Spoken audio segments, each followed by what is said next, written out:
I've been asked by a few people how I work full-time and manage to train for ultra endurance events. For a number of years I've cycled and taken part in many different disciplines, including mountain biking, time trials, road racing, and I've trained and taken it seriously to different levels of extent. But I thought I'd put together a little video to share with you some of the things that work for me to enable me to train and complete these long distance events. Now, I should probably caveat this and say it's not full-on science, it's just things that I've found that work for me and knowledge I've gained from doing it for a number of years. The key thing in my ability to train is planning, and that involves working out how much time you've got to train, when you can train, so it's taken into account things like your working hours, your commute to work and other commitments, and then basically plotting out when and how much training you can do in any given week. Because I've been coached for a number of years by different people, I kind of know roughly what to do and when, so I don't necessarily have a full-on whole year training plan. Sometimes I just take it week by week. The benefit to me in doing it weekly is that it allows me to be more flexible, and I can sort of understand what I've got on that week and I can adjust my plan accordingly. And I can also take account of factors such as my tiredness or potentially specific areas I want to target in my training. In terms of a typical week for me, I follow a structure such as Monday's often a rest day, maybe a bit of yoga or some light stretching activities to recover from the week before. Tuesday I like to do a bit of intensity, and sometimes I do that via a Zwift race. Really find it pushes you on and you can go a lot deeper than you might in a training session that you prescribe yourself and essentially doing it on your own. Wednesday, maybe a longer ride, 90 minutes or so, but a sort of endurance pace. And then Thursday, perhaps some more intervals, maybe some sweet spot, perhaps 3 times 15-minute efforts, 2 times 20-minute efforts, that kind of thing. Friday's often another rest day to prepare for the weekend, but sometimes if I want to push on and get that bit of extra volume, it too will become another training day. Saturday, local training ride, which is typically up to about 2 hours, quite fast paced with other people, and again helps you push on your fitness and also measure yourself against others. And Sunday, reserved for my longer ride of the week, which could be anything from 3 up to 5 hours. I appreciate some people that would seem fairly relaxed in terms of planning, but I guess as it comes up to an event, those final 4 weeks are probably a bit more serious in terms of getting in the correct sessions, particularly in relation to recovery, to making sure I'm ready to ride those long distances and enjoy the event. I said most of this I've learned from experience of being coached, doing events and learning from others, but I'd recommend getting a coach if you want that extra additional advice. It saves a lot of time and it's nice to have someone to be accountable to. Full-on coaching seems daunting or perhaps too expensive. I've used programs like Trainer Road to provide an outline and give me some sessions that build upon each other, so you're constantly working towards a goal and increasing that fitness over time. The second important thing to me is efficiency. I don't have the luxury of riding 1,000,000 miles a week or having unlimited time to train. It very much is the case of making the most of the time you have. Now, not everyone's going to like this, but a key part to me of being efficient is the use of a turbo trainer. It saves so much time, particularly in the week, in terms of faffing about getting ready for a bike ride, which can easily take 15-20 minutes, and again 15-20 minutes when you're finished.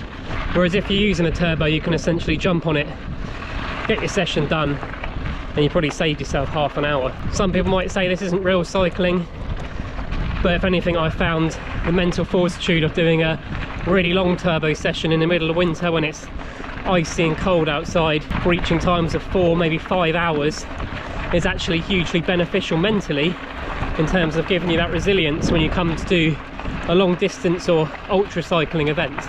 Because I don't have that luxury of riding whenever I like, however much I like, I have to utilise intensity to increase and improve my fitness. And as I've already said, that might be things like a Zwift race, it might be sweet spot sessions, essentially anything that's time efficient and doesn't involve having to spend hours upon hours on the bike day in, day out. Another thing I've utilised in terms of efficiency is actually commuting to work by bike. It can be a really good use of time. Perhaps an easy ride in, and then maybe on your way home some efforts that you might have done on the turbo, and you're kind of killing two birds with one stone. You're getting to work, but you're also getting your training session in.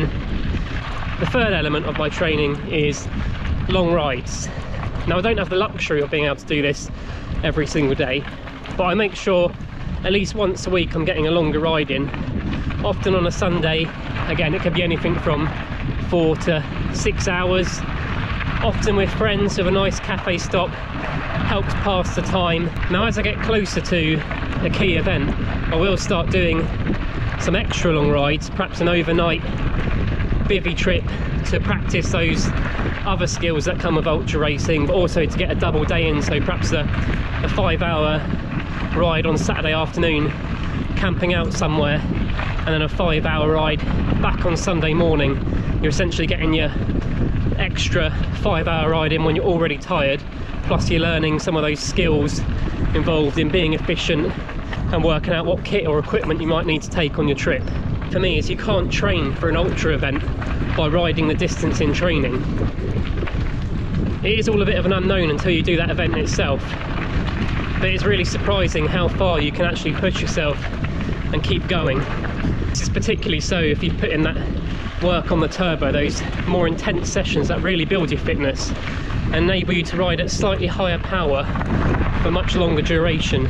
So basically, I wouldn't worry that you're not going to be able to cycle the distance of the transcontinental race ahead of the transcontinental race. Just keep consistent in that training, and I'm sure you'll build the fitness, mindset and motivation to get to the end. In terms of mindset, I've talked about the importance of positivity during ultra racing and long distance cycling previously, but it's also very important for the training itself. You need to be fairly accepting that that plan you've set out isn't going to go to plan. That's the best case scenario. Things will change, things will go wrong, things will crop up.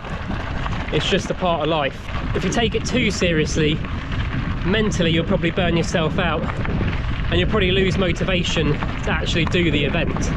Or at the very least, your training's going to suffer, and when you come to ride your big event, you're not going to enjoy it as much because you won't be as fit as you could have been. Another big part of training for me, whilst working full time, is that my cycling's the time I use to relax and unwind. And I've found over the years that the more serious I've taken my cycling, the more stress I've heaped upon myself. So I'm not necessarily de-stressing from work, I'm adding stress from worrying about whether I've done the right session or hit the right numbers. So for me, I take a much more relaxed approach to this, while still trying to work towards that goal. I kind of know at times things aren't going to go to plan, and to remind myself of why I do cycling in the first place, I try and incorporate some fun along the way. So that might be doing my long zone 2 endurance ride on my mountain bike. It might be doing a gravel ride with some friends, or it might be one day sacking off that turbo session and going out with some friends for a ride and a beer, just because it's much more enjoyable and it gives you that mental break and motivation to hit your training hard the next day, the next week, the next month. It's all about the long term, managing that stress, keeping the enjoyment and maintaining a level of sanity both while cycling and in life in general. Now, one of the biggest parts of training, and it's something I really have to pay attention to, is recovery and rest. It's probably as important or more important than the physical training itself. Now, probably like many people, I've been guilty in the past of stacking sessions on top of each other, chasing those numbers, trying to work towards that goal and basically burning myself out. So I'm much more conscious now that I build in time to recover, be that on a weekly basis and normally on a monthly basis, taking perhaps every 4th week out to have a bit of downtime and not do as much volume and probably a bit less intensity. These easier weeks also let you catch up on some life admin, perhaps spend some more time with friends and family, and just help maintain that balance to life that training for a long distance cycling event can sometimes impact upon. So to summarise this short summary of how I train for ultra cycling events and work full time, the first important step's planning, and if you're not experienced or don't know how, it's perhaps utilising the services of a coach to do this for you. The second most important thing for me is being efficient with my time, making sure I'm making the most of it, using sessions on the turbo that enable me to make those fitness gains in the quickest and shortest amount of time possible. Thirdly, it's utilising those long rides at the right time to build experience of going the distance and to help build that long endurance fitness. Fourthly, it's factoring in time for recovery, which is even more important when you're not cycling, you're spending the rest of your time working or on life admin. So it's making sure sufficient time is built in to enable that recovery and those adaptations to take place. And finally, what's important to me is mindset.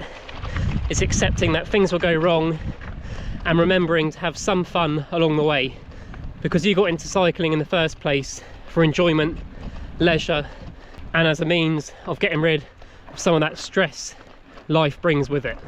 This winter, to help me continue to be a lifelong athlete and hopefully build some new areas of strength that will keep me going next year during my next events, I'm going to be spending some time in the gym doing some more strength work.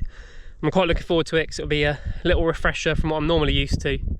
If you've got any tips or tricks in relation to strength training, I'll be happy to hear them in the comments, and I'll try and utilise some of them in my own training programme. I hope you found some of my insight useful, and hopefully some of my experience will help you train for your future long distance or ultra cycling event.